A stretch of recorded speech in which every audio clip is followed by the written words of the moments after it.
এতগুলো নেতার নাম বললেন, বঙ্গবন্ধু আওয়ামী লীগের বঙ্গবন্ধু না, বাংলাদেশের বঙ্গবন্ধুকে আপনাদের সম্মান করা দরকার ছিল কিনা, আপনারা নিজেরা গিয়ে ফুল দিতে পারতেন কিনা, সেটা আপনারা কেন করলেন না? আর যদি স্পেসিফিকলি সেখানে যদি কেউ ফুল দিতে যেয়ে থাকে, ছাত্র সমাজ তো 32 ছিল, যেহেতু আপনাদের অবস্থান করার কথা ছিল, ছাত্র সমাজ কেন তাদের প্রোটেক্ট করলো না? যে তারা শুধু ফুল দিতে গেছে, শুধু ফুল দেবে, তাদেরকে অ্যাটাক করা হলো, তারা কেউ কিছু বললো না কেন?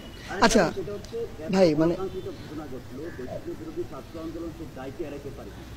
দেখুন, আমি আপনাকে একটা স্পষ্ট করে কথা বলি। কথাটা হচ্ছে, মানে আপনি যদি দায় দিতে চান, দায় আমাদের সবাইকে নিতে হবে, দায় আপনাকেও নিতে হবে, আমিও নিব, আওয়ামী লীগও নিবে, প্রত্যেকটা দল নিতে হবে বাংলাদেশে। এই দায় কোনোদিন একদিনে তৈরি হয় না, এই দায় 16 বছরে তৈরি হয়েছে। আমরা দেখেছি 16 বছরে পুরো বাংলাদেশের প্রত্যেকটি সেক্টর কিভাবে চুপ ছিল, কিভাবে ক্ষমতার অপব্যবহারের ফলে তারা তাদের জায়গা থেকে তাদের যে ভূমিকাটা পালন করা ছিল কেউ করেনি। এই যে জনবিস্ফোরণটি আপনি দেখছেন, যেটি হয়েছে 16 বছর পরে এই জায়গাটিতে দাঁড়িয়ে, এটি ঘটার পরে এখন সবাই সবার জায়গা থেকে যত কিছু বলার বলছে। 16 বছর ধরে যদি এই মানুষগুলো তাদের জায়গা থেকে কথা বলতো, বিষয়টি এ পর্যায়ে কখনো যেত না। যদি দায় নেয়, আমাদের সবাইকে দায় নিতে হবে, আমি এটাতে একদম দ্বিমত করবো না এই জায়গা থেকে।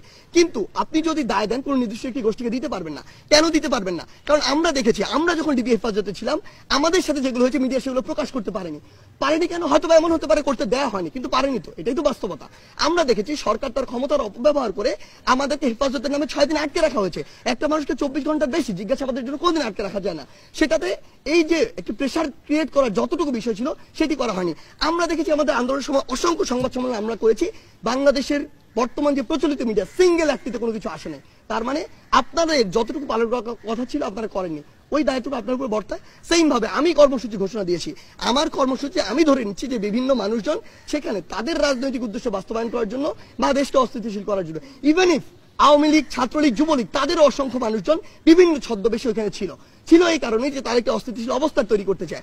আপনি দেখেছেন এই যে সংখ্যালঘুর বিষয়টি নিয়ে পুরো বাংলাদেশ যখন অস্থিতিশীল হচ্ছিল, আপনি যখন ঘেটে দেখেছেন, রিপোর্টে দেখেছেন যে ওই সময়টি তো তারা ছাত্রলীগ, আওয়ামী লীগ, যুবলীগ নিজেরাই ওই মন্দির ভেঙেছে। আমরা এরকম অসংখ্য রিপোর্ট দেখেছি। যখন পিছনের দিকে গিয়েছি, আমরা দেখেছি তারা বিভিন্ন বাড়িতে হামলা করেছে, ভাঙচুর করেছে। রিজন কি? রিজন হচ্ছে তারা একটি অস্থিতিশীল অবস্থা তৈরি করতে চায়। সো আলটিমেটলি এই যে দায় দেওয়ার বিষয়টি, আমরা বিশ্বাস করি এই জায়গায় দায়টি আমাদের সবার।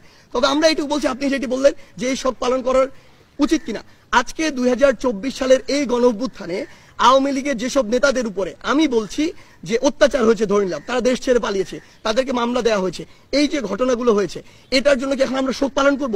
যদি এটার জন্য না করি, 15ই আগস্ট 1975 জন্য আমরা শোক পালন করব না। আপনি দেখেছিলেন ওই 15ই আগস্ট 1975 যখন এই ঘটনাটি ঘটে, পুরো বাংলাদেশ ব্যাপী মিষ্টি বিতরণ হয়েছিল। কারণ কি? কারণ ওই 72 থেকে 75 ঘটনা যদি দেখেন, তখন স্বৈরাচার বা ফ্যাসিস্টের চরম একটি মাত্রা ছিল। ইতিহাস ঘাটলেই আমরা এটি দেখতে পাই যে তখন আসলে আলটিমেটলি যা হয়েছিল এক জায়গার নির্দেশ থেকে হয়েছিল। এটি বাংলাদেশের মানুষের কোনো ঘটেনি। এমনকি বাংলাদেশের সাধারণ মানুষ ওই সময় যে বিষয়টি হয়েছিল, যে সাধারণ মানুষ তার যে বিচারটি সেটি পায়নি, বরং বিচার নির্দিষ্ট একটি ঠিকানা থেকে, ধানমন্ডি 3200 কয়েকটি ঠিকানা থেকে পুরো বাংলাদেশে যেত। সো ওই সময় সামগ্রিক একটি বিপ্লবের ফল ওটি ছিল। আসলে আপনি যাদেরকে আজকে মানে দোষ দিয়ে ফাঁসিতে ঝুলাচ্ছেন, দেশের বাইরে পাচার করছেন, তাদের সাথে কি হয়েছিল আপনি সেটি কেন বলছেন না? বিগত 16 বছর ধরে আপনি এটি বলেন নাই, কারণ বললে হয় আপনার চাকরি থাকতো না, হয় মিডিয়া থাকতো না। This is the reality. So fact হচ্ছে আলটিমেটলি আপনার পিছনের ঘটনার দিকে যেতে হবে। আজকে 24 সালে যা হয়েছে, এটা 24 সালের ঘটনা না, বিগত 16 বছর ধরে হয়েছে তার ঘটনা। সো আমাদের জায়গা থেকে আমরা মনে করি শুধু আমাদের জায়গা না, বরং রাষ্ট্রীয়ভাবে এই যে শক্তি, এটি পালন করা উচিত নয়। কোনোদিন সিঙ্গেল কয়েকজন মেজর বা আর্মি অফিসার মিলে এই যে একটা অভ্যুত্থান, সেটা 15 আগস্টে 1975 ঘটাতে পারতো না, বরং এটি একটি সামগ্রিক ক্ষোভ ছিল এবং সবার ওই যে একটি নীরবতার সমর্থনেরই কিন্তু একটি লক্ষণ। সেই জায়গা থেকে আমরা বিশ্বাস করি যে এই আপনি যে কথাটি বলছেন, এটিতে আমরা সমর্থন করি না।